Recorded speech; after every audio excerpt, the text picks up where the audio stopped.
Hello everyone, आज जिस beautiful chapter को हम लोग शुरू करने वाले हैं उस चैप्टर का नाम है कंपाइलर।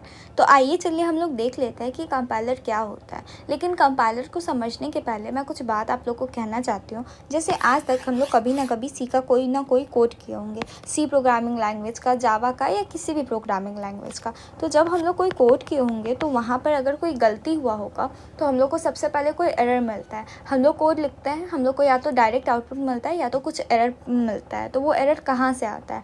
तो वो एरर जो प्रोड्यूस करता है वो कंपाइलर प्रोड्यूस करता है।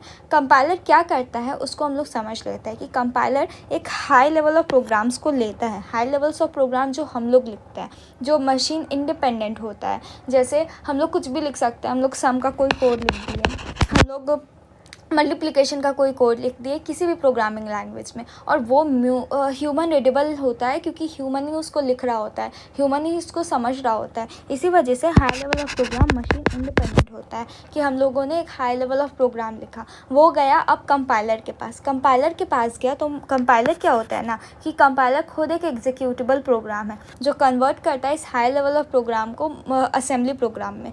तो या हाई लेवल लैंग्वेज को लो लेवल लैंग्वेज में। लो लेवल लैंग्वेज क्या होता है? जो कंप्यूटर समझ सकता है, जो कंप्यूटर जिस लैंग्वेज को समझता है, तो कंपाइलर हम लोग के कोड को उसमें कन्वर्ट कर देता है। तो जो कंप्यूटर समझ सकता है या जो कंप्यूटर या मशीन मेरा समझता है, तो वो तो मशीन के ऊपर ही डिपेंड करता है ना। तो इस वजह से जो मेरा असेंबली प्रोग्राम होता है वो मशीन डिपेंडेंट होता है। इनफैक्ट कंपाइलर खुद भी मशीन डिपेंडेंट होता है। और अगर मान लीजिए मेरा कोई प्रोग्राम है, आया, सही हुआ, कंपाइलर उसको असेंबली प्रोग्राम में कन्वर्ट कर देता है।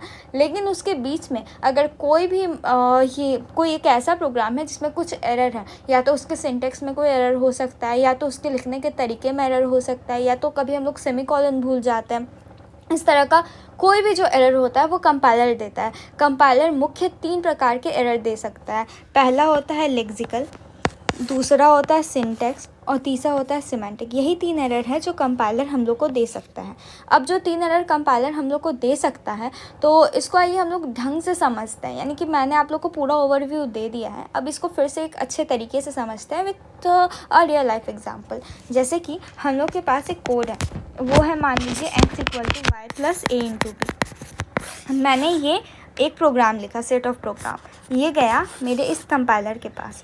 तो कंपाइलर यहाँ से जो प्रोड्यूस करेगा वो होगा असेंबली लेवल प्रोग्राम, तो असेंबली लेवल लैंग्वेज। तो असेंबली लेवल लैंग्वेज क्या होता है? आप लोगों ने कभी अगर माइक्रो प्रोसेसर पढ़ा होगा तो आप लोग को ये बात पता होगा कि हम लोग ये मल्टीप्लिकेशन के लिए मल, एडिशन के लिए ऐड, और ये इक्वल टू का साइन क्या करता है? ये सारे के सारे को इस x के अंदर, यानी x एक वेरिएबल है जो कि एक कंटेनर है जो कि इन सारे वैल्यू को कैलकुलेट करके x के अंदर वैल्यू स्टोर कर देता है, तो मूव करवा देता है। तो मूव ये ये ऑपरेशन को ऑपरेशन में कन्वर्ट कर देगा कंपाइलर, ठीक है। तो यानी कि मशीन इंडिपेंडेंट से मशीन डिपेंडेंट में कन्वर्ट कर देगा। लेकिन अगर आप लोग इसको नहीं समझ सकते हैं या ये सब कुछ को अगर आप लोग नहीं समझ रहे हैं तो समझ लीजिए कि ये कुछ भी लिखा हुआ है यहाँ पर, यानी कि कंपाइलर कुछ भी में कन्वर्ट करवा देता है, यानी कि असेंबली प्रोग्राम में कन्वर्ट करवा देता है। इसको बस समझ लीजिए कि ये कोई असेंबली प्रोग्राम है।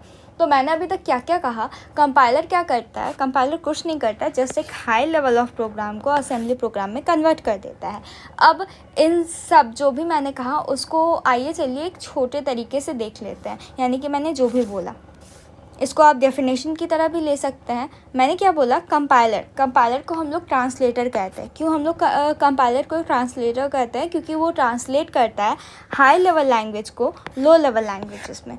उसके बाद ये कोई भी कंपाइलेशन एरर प्रोड्यूस कर सकता है अगर कोई कंपाइलेशन एरर मौजूद हो। तो यही है हम लोग का मुख्य 3 बात कंपाइलर को लेकर। अब आगे आने वाले वीडियो में हम लोग इसके सारे लेवल्स देखेंगे, हर प्रकार के कंपाइलर के जितने भी टाइप्स हैं या कंपाइलर में जो भी कुछ होता है हम लोग उन सबको देखेंगे। तो इसी तरह के इन्फॉर्मेटिव वीडियोज़ के लिए प्लीज़ मेरे वीडियो को लाइक शेयर सब्सक्राइब कर दें। Thank you for watching.